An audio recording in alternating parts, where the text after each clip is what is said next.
Hi friends, I hope you are keeping well. इस video में हम वर्ब डेयर को डिस्कस करेंगे। वर्ब डेयर दो तरह से इस्तेमाल होता है।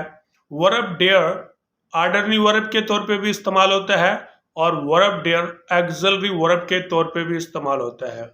जब वर्ब डेयर एक्सलरी वर्ब के तौर पे इस्तेमाल होता है तो इसका मतलब हेल्पिंग वर्ब के तौर पे इस्तेमाल हो रहा है या इमदादी मस्तर के तौर पे इस्तेमाल हो रहा है।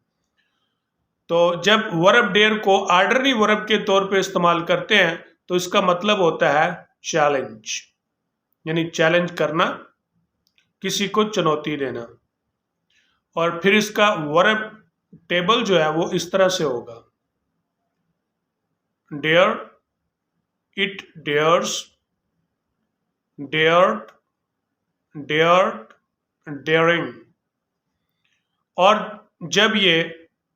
जब वर्ब डेयर एक्सलरी वर्ब के तौर पे इस्तेमाल हो तो फिर इसका मतलब होता है बी ब्रेव इनफ टू, जुर्रत रखना, जुर्रत होना।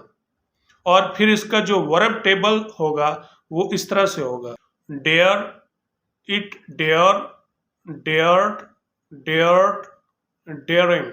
जब हम वर्ब डेयर को एक्सलरी वर्ब के तौर पे इस्तेमाल करते हैं तो इसके कुछ रूल्स हैं। अब हम वो रूल्स पढ़ेंगे। पहला रूल ये है, जब हम वर्ब डेयर को एक्सलरी वर्ब के तौर पे इस्तेमाल करते हैं तो इसके बाद इन्फिनिटिव लगाते हैं लेकिन टू के बगैर। क्या लगाते हैं? इन्फिनिटिव लगाते हैं लेकिन टू के बगैर। अगर आप इन्फिनिटिव में से टू निकाल दें तो बाकी क्या बचता है? Base form. जब वर्ब डेयर को इस्तेमाल करेंगे एक्सलरी वर्ब के तौर पे तो इसके बाद बेस फॉर्म ऑफ वर्ब लगाएंगे। क्या लगाएंगे? बेस फॉर्म लगाएंगे, यानी प्रेजेंट फॉर्म या बेस फॉर्म ऑफ वर्ब लगाएंगे। ये पहला रूल था। इसकी एग्जांपल मैं देता हूं। He dare not speak truth, वो सच बोलने की जुर्रत ना रखता है। He dare not speak truth, वो सच बोलने की जुर्रत ना रखता है। दूसरा रूल ये है कि जब हम इसको प्रेजेंट इंडेफिनेट में इस्तेमाल करेंगे, कब? जब प्रेजेंट इंडेफिनेट टेंस में इस्तेमाल करेंगे तो तब जब हम वर्ब डेयर को बतौर एक्सलरी वर्ब जब हम वर्ब डेयर को बतौर auxiliary verb present indefinite tense में इस्तेमाल करते हैं और इसका सब्जेक्ट सिंगुलर थर्ड पर्सन होता है तो फिर इसके साथ एस या ई एस का इजाफा नहीं करते। इसकी मिसाल यही है कि he dare not speak truth, वो सच बोलने की जुर्रत ना रखता है। तो हमने he dares not speak truth नहीं बोला, हमने बोला है he dare not speak truth. हम ये भी तो कह सकते थे he dares not speak truth, लेकिन ऐसा नहीं बोला क्योंकि ये रूल है कि जब ये प्रेजेंट टेंस में इस्तेमाल होगा, इसका सब्जेक्ट खास सिंगुलर थर्ड पर्सन हो या कोई और हो, इसके साथ आप एस या ई एस का इजाफा नहीं करेंगे, इसको आप ऐसे ही इस्तेमाल करेंगे जैसे है।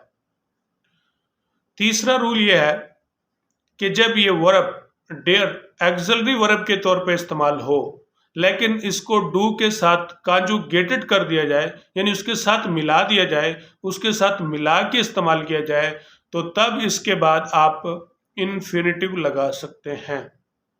लाजिम नहीं है, मतलब कि आप बगैर, यानी इन्फिनिटिव को बगैर टू के भी इस्तेमाल कर सकते हैं और टू के साथ भी इस्तेमाल कर सकते हैं। फिर आप दोनों सूरत में इस्तेमाल कर सकते हैं, गलत नहीं होगा। लेकिन बतौर एक्सलरी वर्ब बगैर डू के आया है तो फिर आप हर सूरत यानी कि बेस फॉर्म लगाएंगे, इन्फिनिटिव लगाएंगे तो बगैर टू के लगाएंगे, अगर टू साथ लगाएंगे तो गलत होगा। तो ये फ़र्क है इसमें।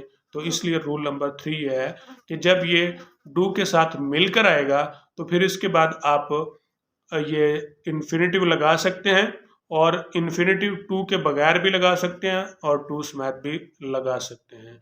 फिर ये दोनों सूरतों में दुरुस्त होगा।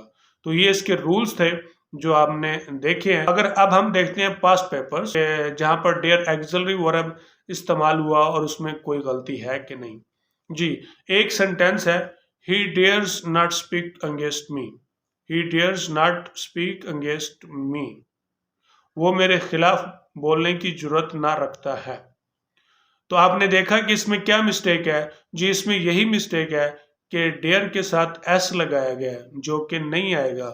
वो मैंने पहले बताया कि डेयर जब एक्सिलरी वर्ब के तौर पे आता है तो प्रेजेंट टेंस में इसके साथ वो इसका जो सब्जेक्ट है, खा वो सिंगुलर थर्ड पर्सन हो, खा वो सिंगुलर थर्ड पर्सन हो या कोई और पर्सनल प्रोनाउन हो या कोई और सब्जेक्ट हो, प्लूरल हो या सिंगुलर हो, इसके साथ हम एस या एस का कोई इजाफा नहीं करते। हम इसको एज इट इस्तेमाल करते हैं, जैसा है वैसे ही इस्तेमाल कर देते हैं। तो इस बात का आपने ख़ास ख्याल रखना है। और देखा आपने इसी के ऊपर एरर आया है। तो I hope you have got it. Thanks for watching, take care, see you in next video.